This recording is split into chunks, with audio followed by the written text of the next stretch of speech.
All right, students, welcome to the second module for grant applications. We're going to talk about how to prepare to do an application, some of the steps. Not a real long video here.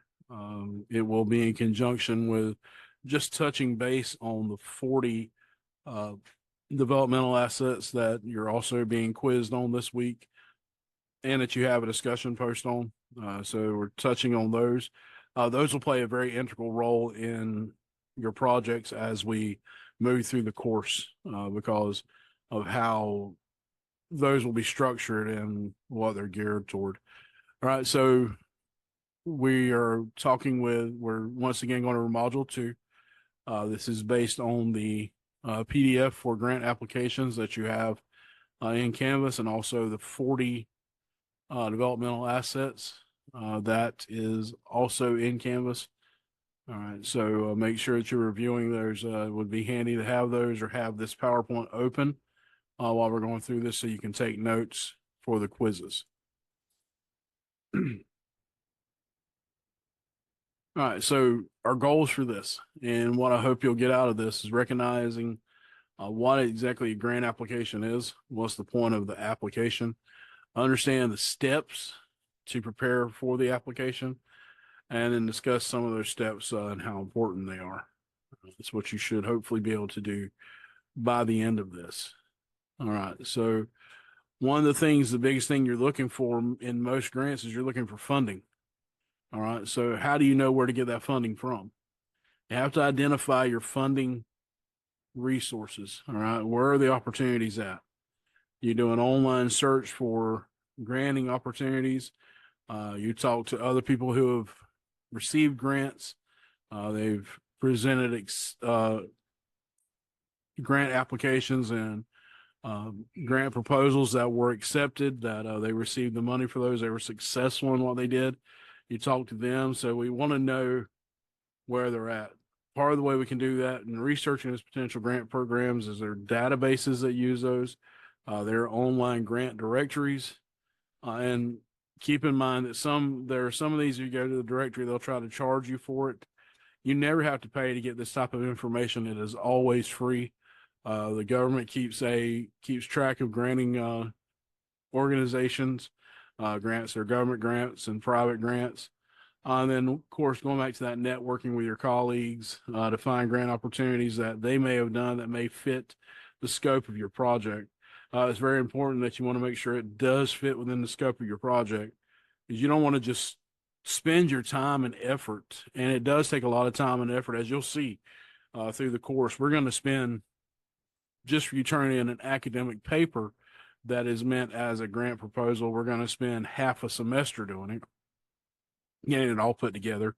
If you're doing this where you're trying to get everything set up for a grant on the outside, there's so many requirements that you have to meet, so much stuff you need to gather. It's going to be considerable effort, a considerable amount of time that you're spending to do this. And so you want to make sure that you're focusing everything outside of all that time and effort that you've got to do into the right direction. So why would you just apply for grants that do not fit the scope of what you're doing? You can look on stuff such as grants.gov, the foundation directory online, those type of things for where they're at.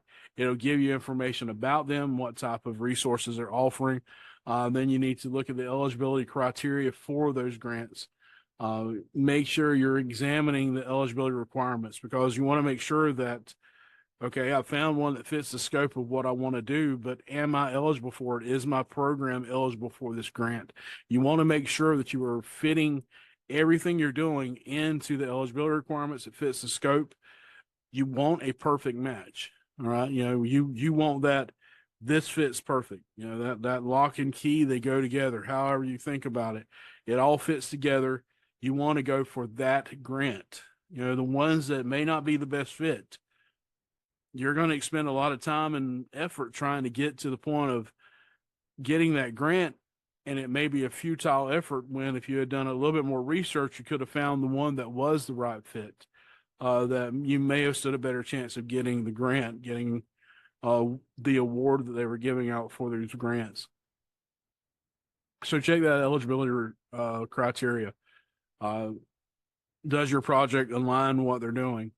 Do they have requirements on how it's spent? Uh, do they look at the nature of the project to make sure it aligns with the foundation or the corporation and the way they do things, their governance, their community policies, their granting policies? Does it fit there? Uh, Geographic location will be very important. Some grants are for regional areas of the country, some are for certain states, some are local programs that go on. In some counties, bigger counties, you can apply for grants that are just for those local communities. And it may be even a subset within the local community. So be real careful when you're doing this that you make sure that you're getting into all that eligibility. Don't read until you're eligible and then stop, because there may be something after that that counteracts that eligible you thought you were.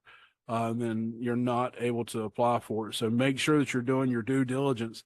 This is the point you do that due diligence that you've heard talked about in several classes. If you took my law class, you heard that talked about extensively, the due diligence that you need to do in making sure that you're doing all of your research, getting all the information you need, having everything in hand so that when you begin working on this, you're putting your best foot forward and giving yourself the best chance to receive the grant funds that are out there, because you're putting effort into this.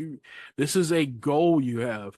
If you think about it in the way that you're setting up a program that may be something that's near and dear to your heart, maybe you want to help the children in your neighborhood or underprivileged children in your county. You want to have a school lunch program for the summer, or a lunch program for the summer for children who may not have anything as far as lunch goes in the summer.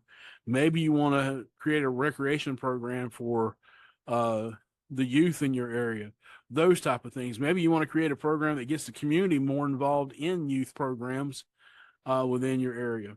Those are normally the types of programs that a person holds near and dear, and probably something that at one point or another they were affected by the lack of that type of program, or either they were greatly helped by being in that type of program.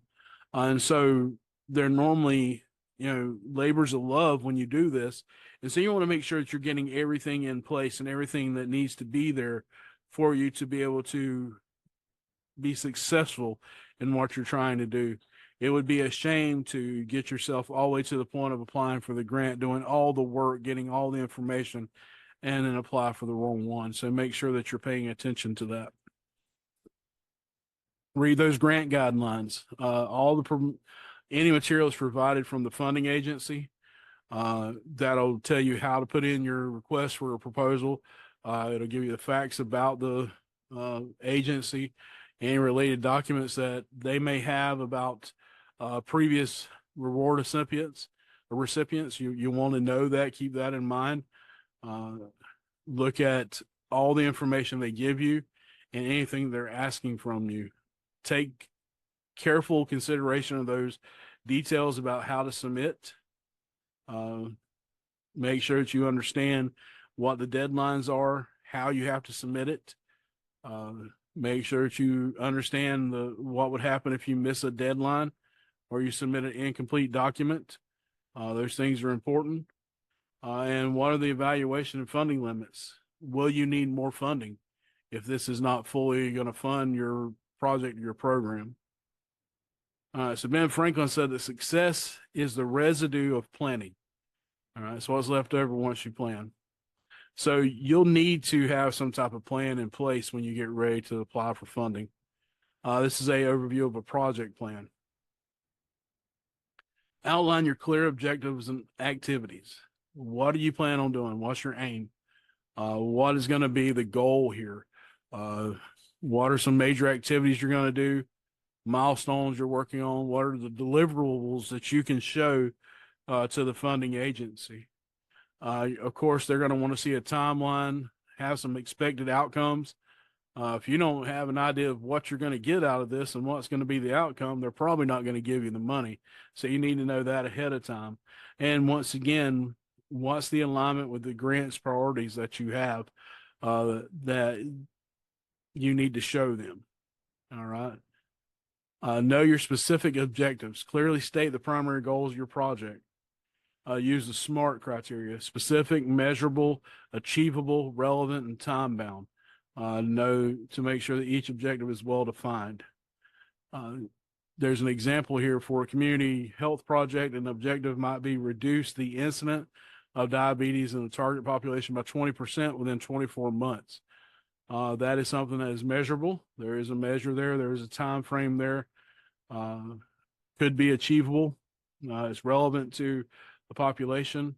It's very specific. It's specifically targeting diabetes in a certain population and wanting to decrease the incidence by 20%. List what your major activities are going to be. Know those. What's your objective? Put it in steps that are actionable. This is something that we can do.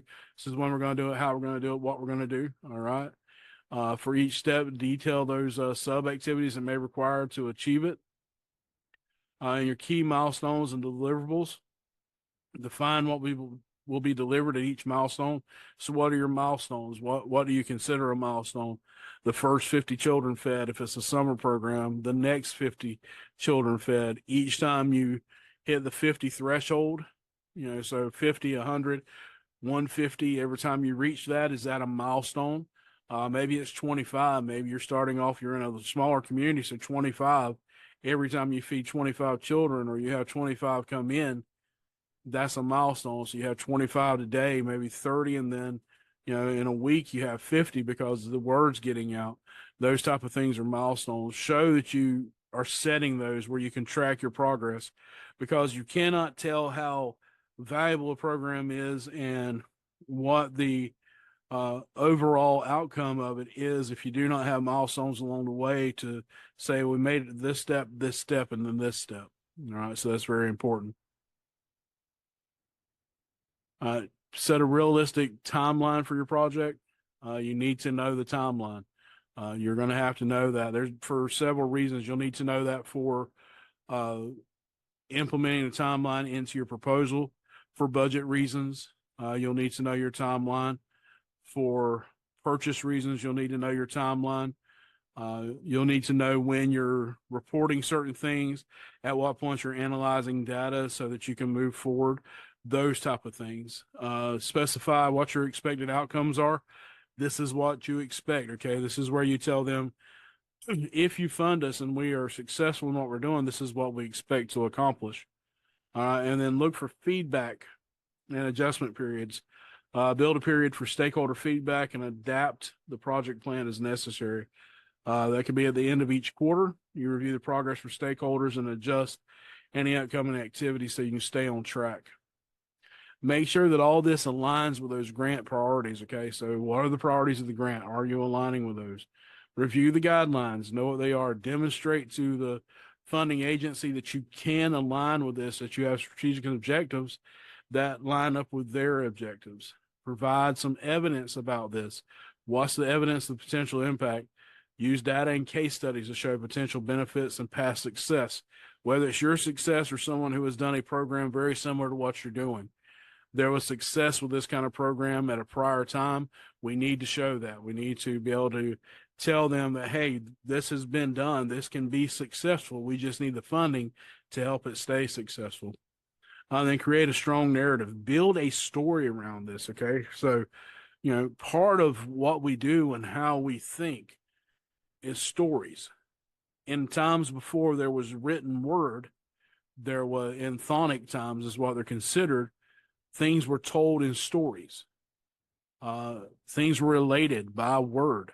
Well, here's your chance to build a story. Now, you'll put it in writing, but it's your chance to build a story, the story of your project, the story of your program, whatever it may be. That is your, think back to what we were talking about just a few minutes ago, that labor of love. Think of that story and how you can define that story and build it so that the funding agency looks at it and says, okay, we believe this person can accomplish it, or this organization can accomplish their goals and what they're setting forward, because they have done the work, they have all the information they need, and they're telling us that this is something that's near and dear to their hearts. Then begin to prepare your proposal. All right. So you're going to write a compelling grant proposal. That is one that's going to contain an executive summary, your needs statement, your project description, a budget, and evaluation plan. Okay. There will be other little pieces of this that we'll talk about. These are your main pieces that you need to do. Your executive summary.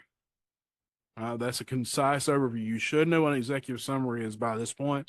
We will go over that at a later date. Needs statement, present data and evidence demonstrating what your needs are for the project. The description of your project. This is your chance to tell a story about your project or your program. Okay. This is where you tell that story. Your budget, you'll be submitting a budget as part of the assignments that you're doing. You'll be submitting a budget. You'll also be submitting a budget when you submit your proposal as the final project. So that budget's going to be something that's going to become very near and dear to you. You're going to spend some time on it, looking it over, making sure that you're meeting all the needs and it meets the needs and the objectives that you have. All right. And then evaluate that. Ask somebody else to look at it. Make sure, then explain how you'll measure the success of the project. Include any metrics you may have, any data collection you're going to do. What are your methods for that? Analyze it. How are you going to analyze it? That's your evaluation plan. So put that into your proposal so they can see when they're looking at it that you have a plan to be able to tell them about the outcomes and show those outcomes. All right. So until the next video, study hard and stay safe.